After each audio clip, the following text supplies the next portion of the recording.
Hello, Joe. Hi, Steve. Looks like we're back again, doing another episode of Shootin' the Breeze, which is about the newspaper Casco Bay Breeze, which was from, I guess, published between 1901 and 1917. I peeked over your shoulder. I'm very excited because I saw you had some very interesting stuff. Tell me a little bit about what we're doing today. Yeah, we're going to be looking at articles that deal with mayhem, mishap, and misfortune. Ooh, intriguing. Okay, let's get started. Okay, here we go.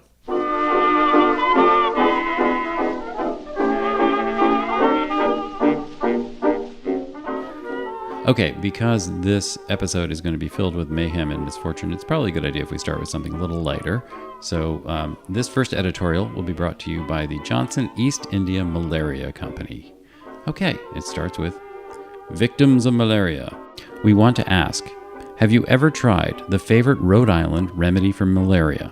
During the last epidemic of malaria and chills, Johnson's East Indian malaria cure was used with very best results, having absolutely cured fully 15,000 cases and potentially driven the disease from the city.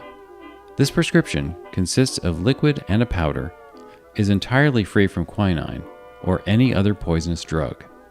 3 bottles have often caused a permanent cure in chronic and most obstinate cases. Insist on purchasing only Johnson's East Indian Malaria Cure. There is no other as good at any price. Okay, take it away. Tourist, spare that tree. 1914.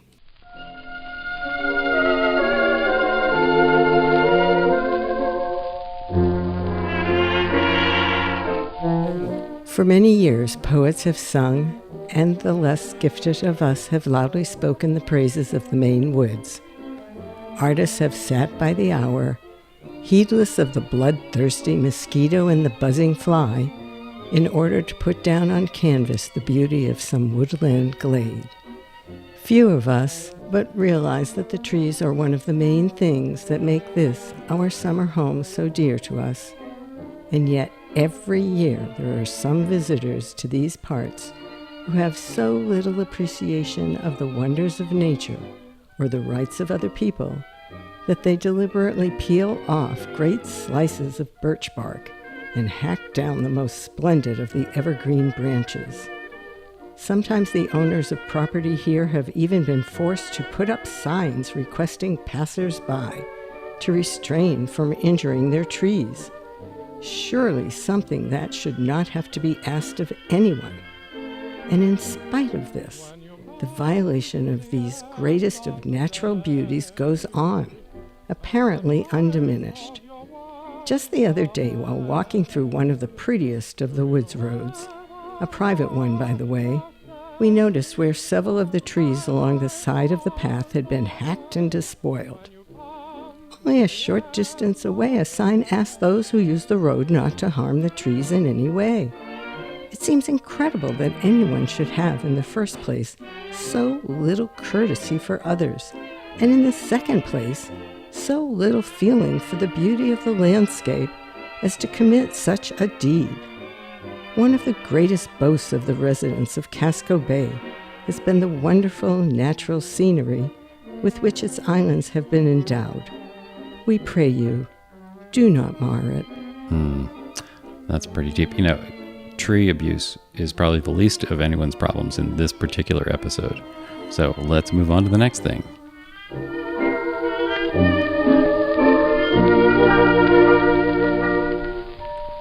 Okay, so this is news from Peaks Island, 1904. Horse drowned at Peaks. Ooh, this is going to be sad.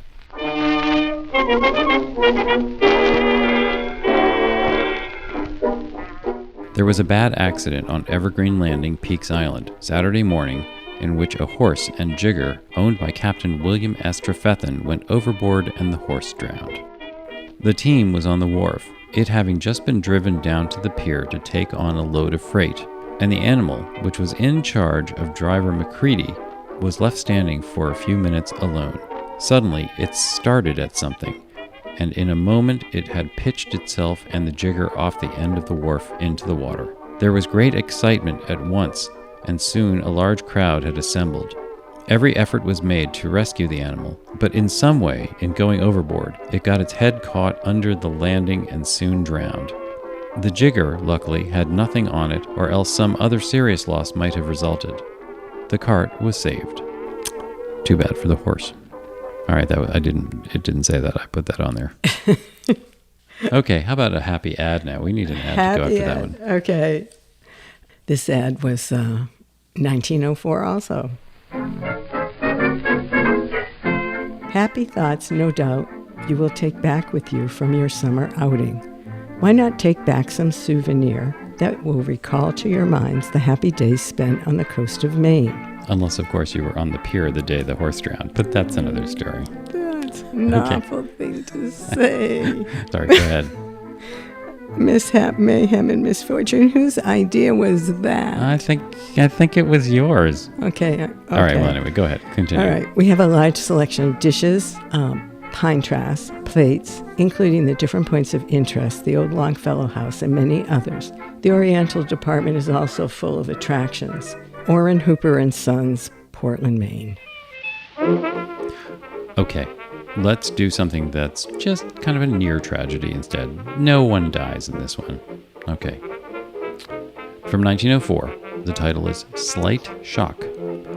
Miss Amy Leonard of Cliff Island sees a vivid flash of lightning and is prostrated. That sounds like fun. The lightning flashes on Tuesday were responsible for the complete prostration of Mrs. George Leonard. Did Mr. Leonard know about this? I mean, Mrs. Amy Hamilton of Cliff Island, formerly of Chebeg. Did I say that right?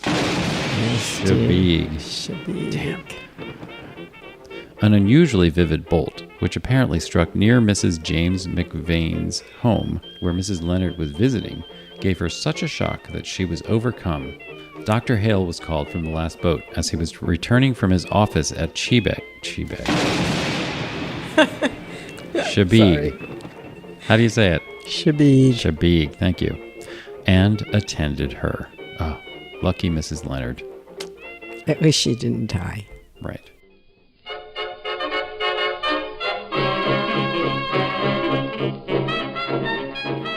Okay, well, we could all use a little bit of comfort right now, so we are going to bring you an ad from 1904.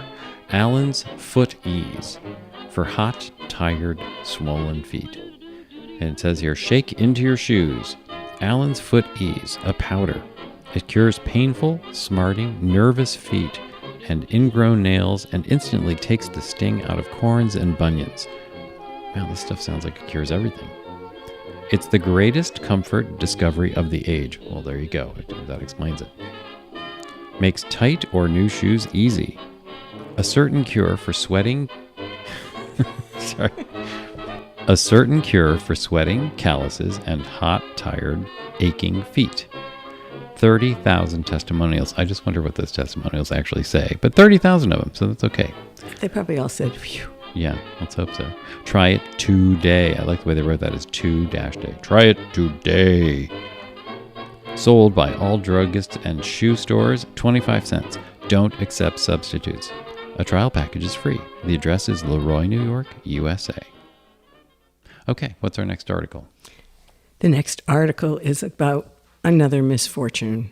Harbor accident, 1909.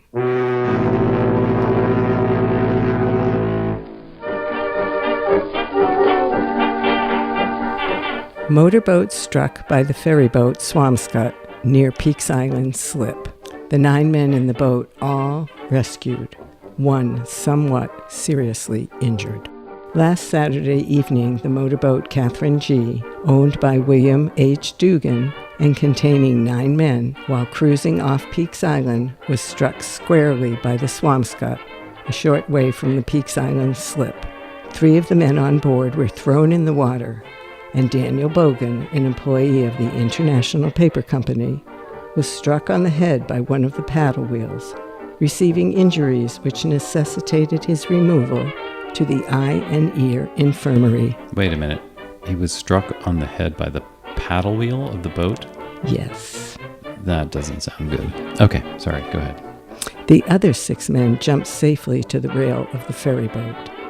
The engineer of the small boat stuck to his post and managed to beach the boat.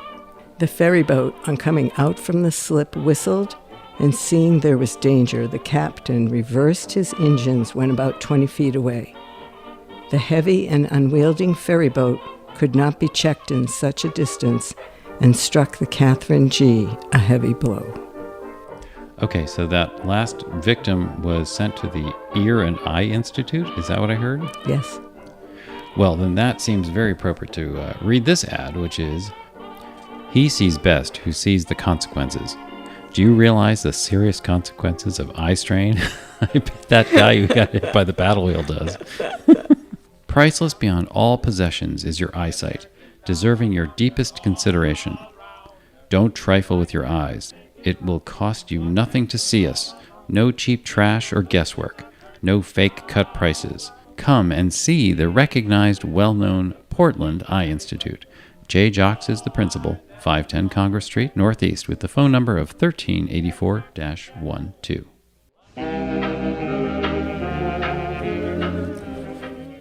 Okay, well, it looks like we're getting to the end of our program here.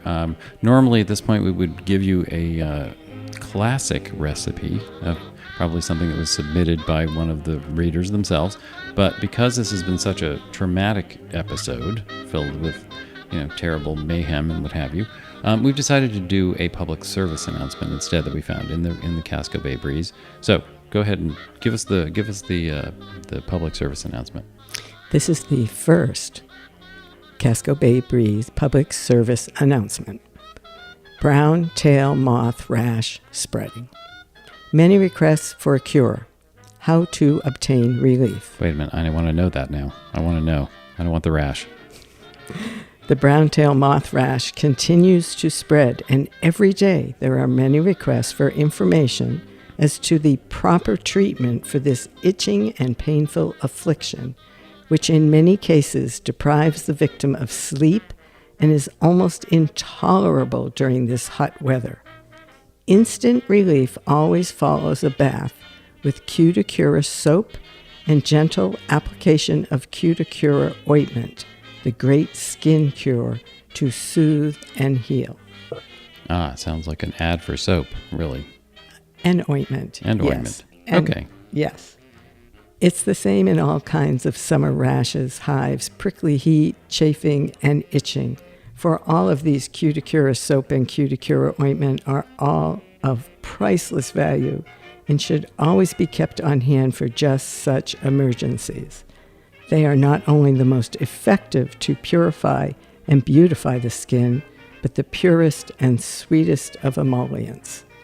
Basically, when you come to the island, make sure you have these 2 products with you, because if the brown tail moth is around, Ooh.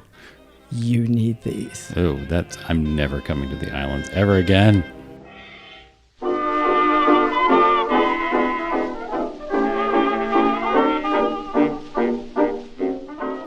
Let's wrap up with a little snippet from the editors of The Breeze. Oftentimes they would inject these little pearls of wisdom and little reminders into the paper in various places. You'd be reading along and all of a sudden you'd come across one of these little Breeze advertisements or Breeze sayings. So this time they say, subscribe to The Breeze. You will get your money's worth. The summer season is only 50 cents and you can change your address as often as you please. The paper will follow you. There you go. All right. Well, till next time. Bye for now.